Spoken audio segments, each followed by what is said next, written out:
All right, let's crack the code on Cipher. It's a fantastic team-based word association game. Okay, so your mission? Contact all your agents before the other team does. It's a real battle of wits, and clever clues, they're your only weapon. First up, you're split into two teams, red and blue. Each team has two crucial roles. You're either the Spymaster giving the clues or an operative guessing the words. The game plays out on a 5x5 grid. That's 25 words, all with hidden identities. So one team gets 9 agents, the other gets 8, plus there are 7 neutral bystanders. And then there's the big one, the assassin. You have to avoid this card. Now, here's where it gets really interesting.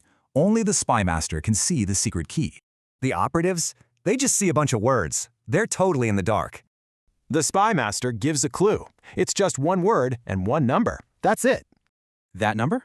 It tells your team how many words on the board match your clue. Now the operatives have to use that clue to find all their agents. Guess one of your team's agents correctly? Awesome, you get to go again. But what happens if you guess wrong?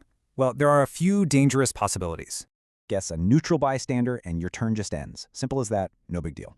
But if you hit an opponent's agent, ouch! They get a point and your turn's over. And the worst case scenario?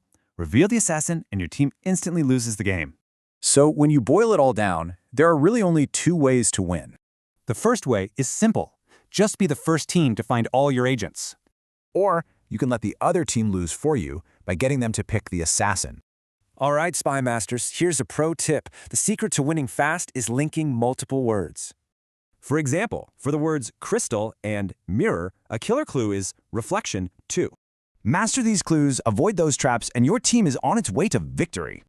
So, you have the intel now. Are you ready to crack the cipher?